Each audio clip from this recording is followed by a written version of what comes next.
dan lain sebagainya. Banyak sekali tokoh-tokoh. Di Indonesia kita tidak belajar dari itu semua. Nah teman-teman sekalian, tidak hanya asarihim, tidak hanya jejak hidupmu, tetapi Allah sendiri akan memberi rapot mengenai apa yang kamu lakukan. Makanya Allah memberi metode. Kamu bertakwa, melihat ke depan, bertakwa, melihat ke depan, bertakwa terus. Dialektika antara jangan melihat ke depan tanpa takwa. Ya.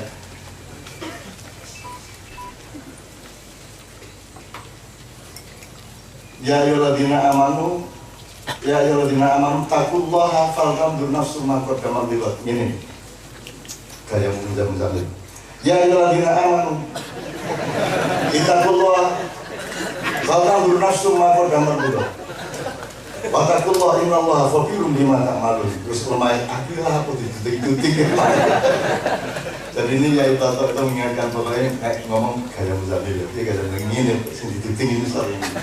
Itu Muzamil pun baru sadar sekarang. Nanti dilihat ya. Terus ini deh. Ini deh. Jadi penulis lagi neneng gue. Dan itu saja sudah penuh cinta, itu saja sudah penuh kemesraan. Kalau gue sakit, kalau ngomong lu berkir benang nang dom ya lo. Apa gunting ya, kan gunting mesti cangkemmu meletot-meletot. Itu sudah keindahan yang luar biasa. Kamu harus senang itu. Terjelok itu senang. Ya, oke. Jadi ingat pohon, kemudian bukan hanya kamu yang harus mengupayakan supaya kamu itu berlaku abadi, berlaku sepanjang mungkin. Ya, tapi Allah sendiri akan innallaha khabirum bima ta'mal. Allah yang menjadi wartawan yang mengabarkan hidupmu dulu. Ya, ini tolong diingat. Nah, makyah ini sekali lagi kan nggak harus ada, tapi kalau memang harus ada, ayo ditenangi. Loh, misalnya gini, satu contoh saja. Ini umat manusia sudah disuruh khalifah, jadi khalifah dari dulu. Ibaratnya kalau pakai bahasa kita selama ini sudah dikasih ketela, betul tidak? Tapi ketela kan nggak bisa langsung dicabut di kelakoti. Maka harus ada ijtihad. Jadi grepe, apa menarik? Beduk, balok, gendelot kalau di Jombang, gendelot juga. Nanti lagi gendelot, gendelot. Tata kriya, bolcino, timbul, gatot, on, cetil, dan seterusnya. Nah, introduksi sedikit, itu namanya ijtihad. Jadi kelemahan kita semua ini, terutama umat Islam, adalah ijtihad. Fikih saja tidak kita ijtihadi, apalagi fisika, apalagi teknologi, apalagi biologi, itu enggak. Fikih saja. Yang ulama kita itu spesialis fikih, semua ulama itu spesialis itu. Yang tasawuf sedikit, apalagi yang teknologi dan pengetahuan muamalah sangat sedikit. Fikih saja tidak terjadi sehingga saya memberi fatwa dan perintah kepada Kiai Makyah namanya Ahmad Muzamil untuk bikin fikih Muzamili. Dan itu sudah dilaporkan ke saya ada revolusi besar yang luar biasa. Nanti tolong diulang. Revolusi besar dalam usul fikih atau filsafat hukum Islam. Ya, dan itu luar biasa, betul-betul luar biasa, bagus. Seandainya dia tidak ketemu saya di pencucian mobil itu nggak mungkin dia mungkin seperti itu. Karena di sini dia dimanjakan, boleh ngomong apa saja, boleh berpikir sangat bebas dan dilindungi oleh preman-preman lainnya. Maka dia memiliki eksplorasi dan ijtihad yang luar biasa. Nah, ijtihad itu tolong pikir. Dari kata Pak Muzamil, ya saya mengutip anak buah saya. Min jahdin atau al-jahdu. Mama jahdu, mak jahdu itu abot. Jadi kowe iki urip nglakoni abot. Wis kudu kok cethake sejak apa? Nek kowe pengen nenteng dadi kapas. Mergo kowe menungso awakmu dhewe terus abot. Ibumu nglairke kuwi yo abot ya ora karu-karuan, ya. Maka perjuangan hidup itu diambilkan dari kata jahdu. Nah, perilakunya, pekerjaannya, lelakunya namanya jihad. Dari kata jahdun juga. Jadi menjalankan sesuatu yang memang berat. Loh, nggak apa-apa berat. sama berat? Nggak apa-apa. Maka Allah kasih batasan. La yukallifullahu nafsan illa wus'aha. Kalau kamu tidak kuat ya kamu angkat yang kuat. Nanti yang dipakai Tuhan yang kamu kuat itu kok. Kan gitu. Nah, kuat ngojek, waktu itu kan parkir, jamaah maknya itu macam-macam, harus yang dikerja di pelayan restoran ada. Aku nang jam 4 isu kalau Mbak Fia kalau lampak sekolah stasiun mampir apa tuh di salah satu rumah makan, jebul ada maknya kafe. Cuman biasanya saya di warung kan ditraktir orang, nggak tahu siapa yang itu, pokoknya malam-malam sama sih bayari. Aneh itu jam 4 esok. Apa ya jam maknya sing nyambut jani kuning kon bayari ya terus bener sesasi entek gitu kan. Oke. Jadi teman sekalian jadul. Terus itu nanti ada variabel intrinsiknya yaitu beratnya berpikir. Waduh mikir anak, waduh mikir kredit, waduh mikir kilotengan, waduh mikir iki. Di Pekalongan saya dapat laporan tadi bahwa ada seorang istri yang meracuni suaminya. Kenapa? Karena suaminya itu ahli wirid. Wiritan terus katanya legal. Ujung kangelan. Akhirnya bujur ngancam, Mas, nek gue tetap ragunya bergaya wiritan, aku tak mati nih ngarepmu pas gue wiritan. Dipikirnya ancaman, ternyata beneran dia sudah bawa racun di depan suaminya yang wiritan itu dia minum racun. Aku takut, sing mlebu neraka sing ndi? Ayo guys. Lah nek gue berpikirnya linear, oh iki sing wiritan, iki sing minum racun bunuh diri. Kan nek berpikirnya linear kan sing wiritan membunuh swarga, sing bunuh diri membunuh neraka. Nek apa ngono kuwi kira-kira menurut gue? Ya makanya padahal kita menilai Indonesia di jalan semua dengan cara berpikir ini sepenggal begini, depannya kita close up. Nah, saya kembalikan. Kalau gitu, kalau memang harus ada, karena kita akan dilaporkan oleh Allah sendiri yang akan menuliskan tentang kita. Allah sendiri yang akan memberi rapor tentang kita harus tenang. Maka di Kadipiro saya pacu betul bagaimana supaya maknya ini bermanfaat. Kita ukur manfaat orang. Kan gitu, manfaat apa tidak? Manfaatnya bagi siapa? Bagi individu yang datang, bagi orang yang melihat YouTube, bagi orang yang dengar atau yang baca-baca lewat medsos, atau bagi siapa?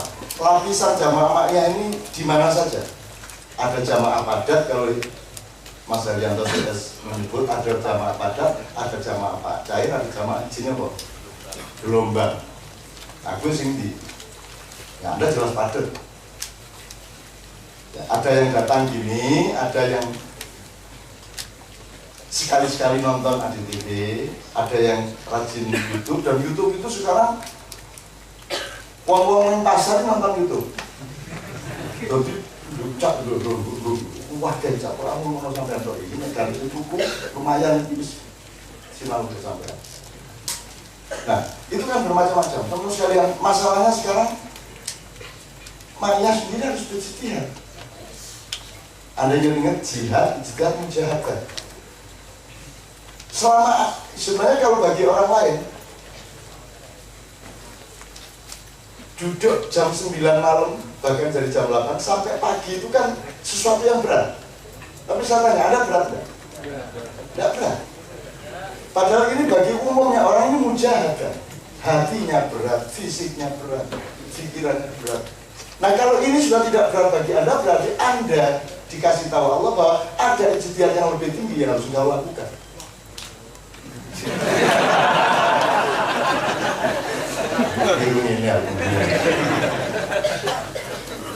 Nah, kelemahan teman-teman sekarang adalah belum ada ruang dan jarak untuk menemukan bahwa engkau sekarang harus melakukan ijtihad.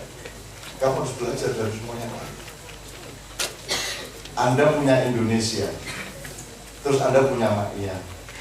Gimana nih hubungannya? Hubungan solusi apa hubungan ngerepotin? So manusia di dunia sudah bikin macam-macam, sudah bikin negara di seluruh bumi lah. Membikin manusia, enggak? Gemari kalau Cina ini, adanya negara-negara ini, ada Bank Dunia, ada The Fed, ada BEJ, ada macam-macam itu, ada sistem, ada macam-macam dia bikin. Itu menurut Anda, itu garis yang naik dari kekhalifahan atau khilafah atau garis turun sekarang ini? Nah, berarti ijtihadnya harus dipacu. Kenapa ada Nahdlatul Muhammadiyah? Kan sudah ada NU, sudah ada Muhammadiyah. Apakah NU ikut memberesi masalah penggusuran, masalah pelacuran, masalah pertanian? Ikut beres juga? Apakah Muhammadiyah memberesi itu atau tidak? Jadi kita tuh bertanya, kita yang bikin apa ya yang cocok ya supaya bisa bantuin dunia ini gitu loh. Yang ketemu Ma'iyah ini. Makanya Ma'iyah kita jaga dulu, jangan jadi ormas seperti NU Muhammadiyah. Nanti dulu, kalau memang diperlukan betul atas perintah Allah dan ilmunya jelas, kita akan lakukan. Tapi kalau tidak, nanti dulu. Yang penting sekarang ada manfaat musuh kecil-kecil, ya kecil-kecil. Tapi kita jangan nambahin masalah. Coba sekarang dalam Islam saja. Wis enak ono Islam kok saja ono Syiah, ono Sunni, ono Syiah, ono Wahabi ngaku Syiah, Wahabi ngaku Sunni. Gak ada kawan saya. Tarani wedhus bul dudu. Setelah suwe tarani dudu jebul wedhus tenan.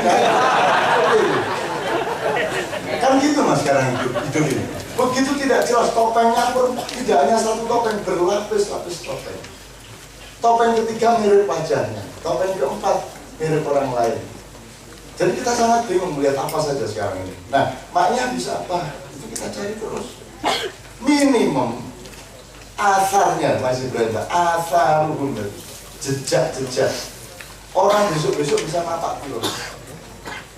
Gitu. Sebab sekarang Sabran bikin film ke Aminoto dan tidak ada seorang pun yang mengkritisi di koran-koran bahwa Cokro Aminoto itu ada tokoh yang lain yang seusia sama beliau, yaitu Syekhona Khalil. Syekhona Khalil ini kedungnya, mata airnya bagi NU dan Muhammadiyah. Tapi siapa yang ingat Syekhona Khalil? Gus Dur akan dipahlawakan. Padahal Gus Dur dibanding Syekhona Khalil kan jauh dari kalau.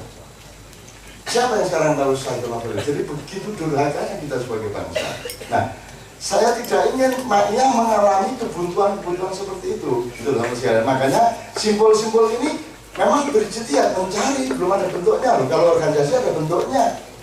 Kalau saya mau bikin partai Perindo, enggak gini caranya. Duitnya jelas. Karena orang sekarang kan tidak peduli kalau dipimpin setan belum, iblis belum, anggap ini lah. Ya toh? Menurut toh? Anda kan memilih lebih baik bisa hidup meskipun dari iblis daripada ikut malaikat tapi mati. Ini tapi sementara di Ma'iyah kita belajar lebih baik saya kelaparan karena nasi saya disembunyikan oleh malaikat entah kapan akan dikeluarkan daripada saya kenyang karena dikasih nasi oleh iblis. Dan gitu. Tapi siapa yang berani hidup seperti itu? Saya seumur hidup seperti itu. Hari ini diundang Najwa, mata Najwa. Hari ini maksudnya suratnya datang hari ini. Dan berharap sekali, dan sudah sekian kali pernah lewat Sabran juga. Gitu. Jawabannya apa kira-kira menurut Anda? Nah, Anda tidak pernah mempelajari juga. Saya kan sudah 16 tahun Mas, sejak tahun mungkin 16-18 tahun mungkin. Sejak 1968 saya tidak masuk media televisi maupun maupun cetak nasional. Nah, lokal tidak masalah. Itu mediasi saya, moderatnya saya masih kompromi loh. Untuk orang kecil saya masih kompromi. Tapi di Jakarta tidak. Dan Anda tahu, siapa yang tidak mau masuk Jakarta, tidak mau masuk TV nasional? Kerugiannya apa kalau kamu sampai tidak masuk TV nasional? Wong ibu-ibu mau kok dari Jogja, dari Surabaya, Jember ke Jakarta, bayar di sana untuk jadi jamaah itu. Mau kok bayar loh itu. Semua orang Makanya kalau saya ini idenya tidak akan bisa diterima, karena kalau ide saya adalah saya tidak setuju ada acara Islam di televisi. Terus terang seperti itu. Televisi nasional maksud saya. Saya tidak setuju. Rasa pengajian, rasa nadran. Rasa nadran, rasa ngaji, rasa laporan rupiah, itu nggak rasa. Supaya jelas bahwa itu setan. Supaya jelas kamu bisa membedakan kota bayana rusdu minal ghayy. Tapi siapa yang tidak tertarik untuk jadi ustadz di televisi? Wong itu karier. Nah, alhamdulillah kita tidak. Dan kita tidak terus dimusuhi mereka yang enggak. Meskipun mereka tahu saya ngomong seperti ini. Untungnya di Indonesia itu apa saja tidak apa-apa, dan tidak ada orang kagum, tidak ada. Apa sebabnya? Misalnya ini, Nabi Ibrahim tidak terbakar ya? Nah orang Indonesia ini, karena Nabi Ibrahim.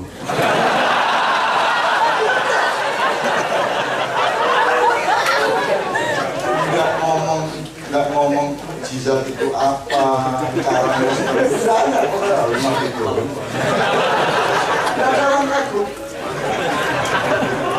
Jadi Anda juga tidak menghayati kira-kira semua orang mengejar sesuatu dan saya menghindari sesuatu yang semua orang mengejar itu, kan resikonya gede.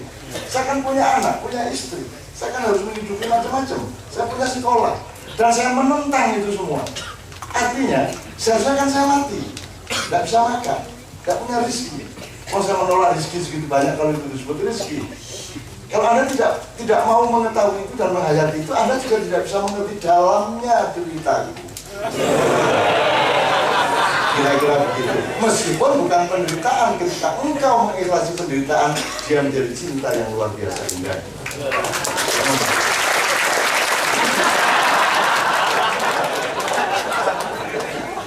Itu yang saya jawab. Ini saya jelaskan.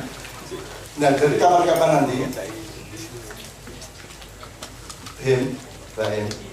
yang kita butuhkan dari KC itu bukan petaninya, tapi kebunnya itu bagaimana? Gitu. Kebunnya itu bagaimana? Siapa yang datang ke KC? Segmennya siapa? Apa saja? Bedanya apa? Ada KC dan tidak ada KC di Jakarta. Mereka itu mahasiswa atau siapa yang datang? Kok sekarang jumlahnya 2 kali 3 kali lipat, makin banyak yang datang. Siapa mereka itu? Ada yang cantik seperti artis, ada yang mbok-mbok dari sore dari situ, bawa wedang, bawa klosok, dan semua segmen ada di situ. Ada yang LSM, ada yang aktivis, ada yang orang parpol, ada yang macam-macam. Itu apa artinya? Itu maksud saya. Bahwa kamu dikasih tahun berapa itu udah biarin, nggak usah diceritakan gitu. Yang kita butuhkan itu ijtihad ma'iyah ini. So kita nggak mau bikin NU, kita nggak mau bikin Muhammadiyah. Sementara ini kita belum berani, apalagi bikin parpol. Terus bagaimana? Loh, kalau kita terusin ini kan, Anda tahu nggak? Tokoh-tokoh Perindo di sekitar Hari Tamu itu adalah teman-teman aktivis organisasi mahasiswa Islam dulu. Ada yang tokoh IMM, ada yang tokoh PMII. Jadi di Indonesia itu tidak jelas jurusannya. Begitu tadi. Maka Dajjal yang seperti dia bilang oleh sabda, Dajjal itu nanti datang. Siapa tidak ikut dia akan sengsara, dia akan bisa kelaparan. Tapi yang ikut Dajjal dia akan makmur. Saya tidak mengatakan Hari Tamu itu Dajjal. Tapi logikanya seperti itu. Kalau Anda sudah tidak punya, itu. Karena di Indonesia orang langsung menjadi tokoh begitu kamu bisa membiayai sebuah peristiwa. Kamu punya TV banyak, ya toh. Kamu bisa ngergut dulu lagi, ini nggak kapan mungkin, gitu ya. Nah, Dajjal besok-besok itu ternyata sekarang besok-besok itu. Datang barang siapa tidak ikut dia akan sengsara. Tapi saya bilang saya sengsara, mendaftar saya, tak sengsara sih. Dajjal tidak bisa masuk ke Mekah dan Madinah saja. Dia tidak bisa masuk Mekah dan Madinah. Kita bukan orang Mekah, bukan orang Madinah, tapi apa kita takut sama Dajjal? Tidak. Ringo lagi. Nah, ringo lagi. Ora iso kowe gunaku sok Mekah ning kene. Madinah ning kene arep ngopo? Jadi mantu-mantu iya yo.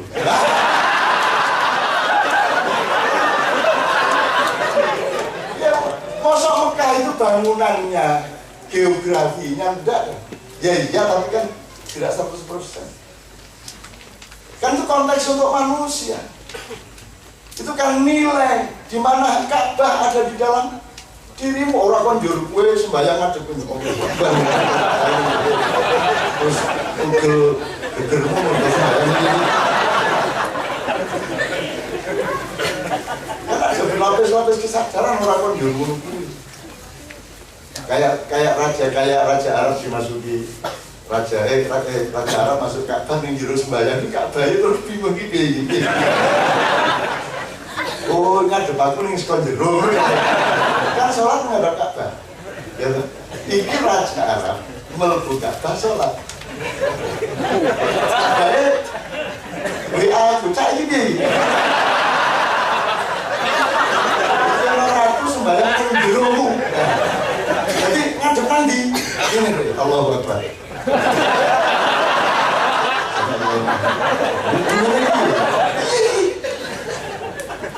Emang ceritanya mau buka pas sembahyang. Ya sembahyang mau buka apa? Buka apa untuk ya? Kok yang jero kilo?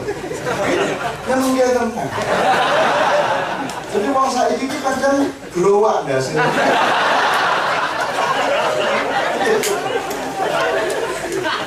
Kowe kan dadi wong sugih growak ndase. Oke, mohon maaf saya kasar-kasar seperti ini, tapi prinsipnya adalah tolong sambung Anda kalau ke Jakarta nyambung dengan teman KC, kalau Anda ke Malang nyambung dengan teman religi, Anda sekarang kemana-mana, Anda ke Lampung nyambung dengan Ambungan, Anda ke Mandar, Anda nyambung dengan Paparan dan Ate, Anda ke Makassar, Anda di banyak tempat, Anda ke Korea sudah berdiri hari ini secara resmi Tongkil Korea. Jadi Korea itu bahasa Arabnya Korea. Gimana ini? Korea, jelas Korea. Asyabul Korea.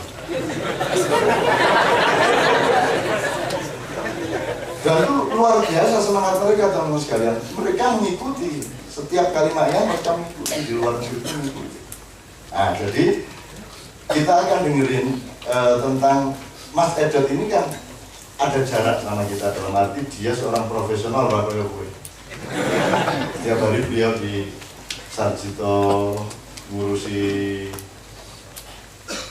leukemia,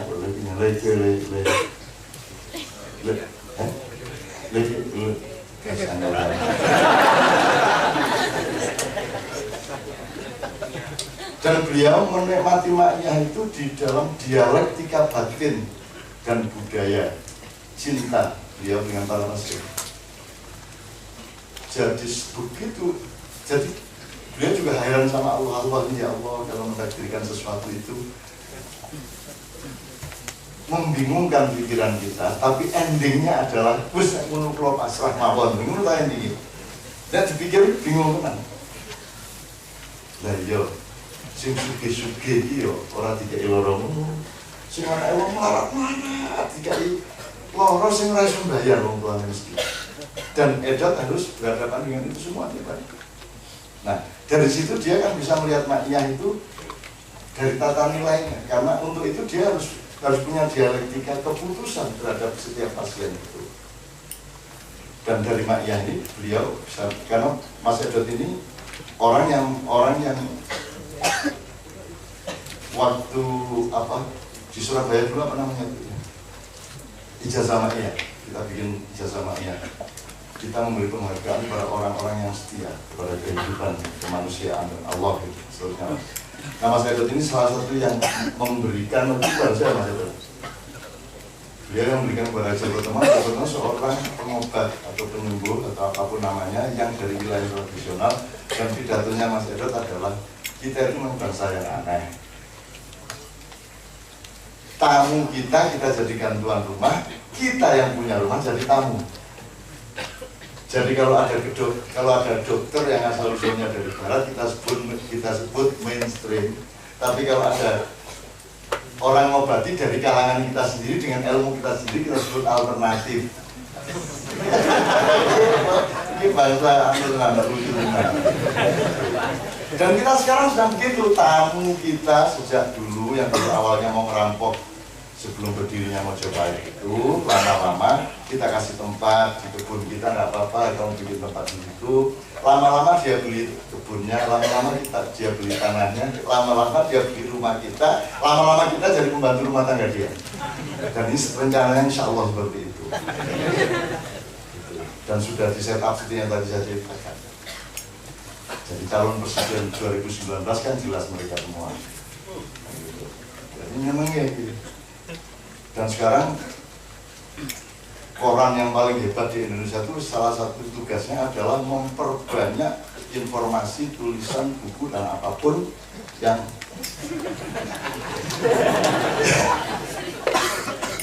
menunjukkan, mengunggulkan betapa beliau-beliau itu sangat berjasa kepada Indonesia. Jadi hari pahlawan itu yang berjasa ya Tionghoa.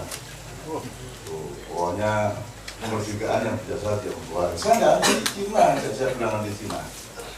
Kita kasih lagu-lagu Cina di mana-mana di Marianto. Tapi tolong semuanya itu, mohon maaf, mengerti dosisnya, mengerti tahapnya dan blokingnya. Ngerti nggak maksudnya mas? Kalau Anda dipersilakan ke rumah Pak Muzamil, ada tingkat Anda yang diterima di masjid, ada yang diterima di beranda rumahnya Pak Muzamil, ada yang dipersilakan masuk. Bahkan ada teman yang boleh masuk dapur ambil minum sendiri. Tapi tolong jangan masuk kamar pribadinya Pak Muzamil. Ngerti nggak? Tolong para tamu jangan menjadi kepala rumah tangga kita. Ngerti ya? Aku nggak masalah soal hak-hak demokrasi memang begitu. Tapi kalau kamu salah proporsi ramban papan, kalau suatu hari ono popo, gue jauh tolong meneh, gue melayu meneh ini, kan gitu. Kita eleke loh sih, kita jauh berdosis. Tuh, sekarang oke. Kita akan ke Pak Edar, tapi sebelumnya kita kangen sama Mas Imam dan lagu-lagu satu lagi. Mas Ale dulu deh. Zat, apa ada? Dua lagu lagi ya, Zat ya? Satu lagu Zat Laiba. Yang kedua lagu Rindu Wajahmu. Rindu Wajahmu ini pasti diucapkan oleh Pak Mustafa untuk istrinya. Tidak mungkin berbalik.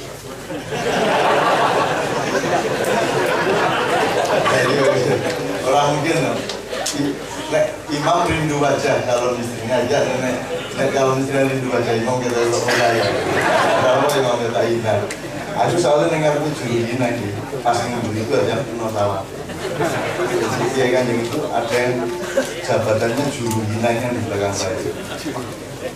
Si pegawainya menghina orang terus jadi antara kita sendiri. Juru hina itu ngapusi orang-orang. Pak Nafi itu ya saking sucinya ya tidak. Saking sucinya Bayu sama Yoyo yang ngapusi.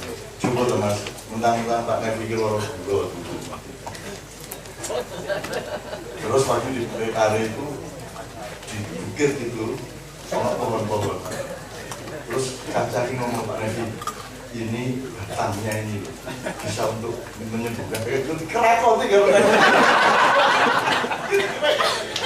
kalau mana sih musik mangan orang udah Allah itu likulida Jawa. Jadi kalau udang itu meningkatkan kolesterol, sudah ada penawarnya yaitu kulit udang. Jadi Pak Nevi, kalau makan udang jangan hanya dagingnya tapi kulitnya supaya natural. Wis kado mangan daging tok, kulitnya numpuk kapok. Wis saking sucine Pak Nevi.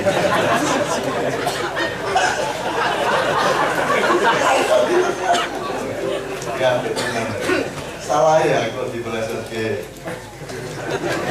apa namanya? Janun Janun kadas